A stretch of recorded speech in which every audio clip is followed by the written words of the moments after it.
ব্লিঙ্কদের fandom নিয়ে কথা বলার কোনো ইচ্ছেই আমার ছিল না। বলতে হয়েছে কিছু ব্লিঙ্কদের অতিরিক্ত বাড়াবাড়ির কারণে।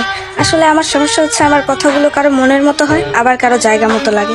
এজন্য আমাকে অনেকেই দেখতে পারে না, যদিও তাতে আমার কিছুই যায় আসে না। ব্লিঙ্করা যদি হয় মোস্ট টক্সিক ফ্যান্ডম, তবে আমরা আর্মিরাও মোস্ট পাওয়ারফুল ফ্যান্ডম। ব্লিঙ্করা যদি তাদের রানীদের জন্য মোস্ট টক্সিক ফ্যান্ডম হতে পারে, তবে আমরা আর্মিরাও আমাদের সাঁতরাজার জন্য মোস্ট ডেঞ্জারাস ফ্যান্ডম হতে পারি। ব্ল্যাক পিঙ্কের পেছনে কেউ লাগলে ব্লিঙ্করা যেমন ছেড়ে দেবে না, তেমনি বিটিএস এর পেছনে লেগে আর্মিদের খেপিয়ে দেওয়ার মতো ভুল করো না। বিটিএস মেম্বারদের ক্ষতি করতে চেয়ে আর্মিদের খেপিয়ে দেওয়ায় হাইভের সিইওকে তার পজিশন হারাতে হয়েছে। আর্মিদের পাওয়ার সম্পর্কে ধারণা নেওয়ার জন্য এর থেকে বড় এক্সাম্পলের প্রয়োজন পড়বে না। আর রইল ব্যবহারের কথা, ব্লিঙ্কদের ব্যবহার সম্পর্কে আর্মিদের আলাদা করে কিছু বলতে হবে না। ব্লিঙ্করা তাদের ব্যবহারের নিকৃষ্টতা সেদিনই দিয়ে দিয়েছিল যেদিন বিটিএস মেম্বার কিম তাইয়ং এবং তার মৃত দাদিমাকে জড়িয়ে সেই কুৎসিত কথাগুলো রটিয়েছিল।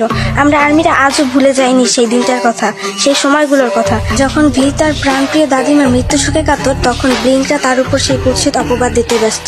তাই দয়া করে ব্লিঙ্ক আর আর্মিদের ব্যবহারের মধ্যে কম্পেয়ার করো না। আর্মিরা উচিত কথা বলে ঠিকই, কিন্তু ব্লিঙ্কদের মতো কারোর উপর মিথ্যা অপবাদ দেয় না।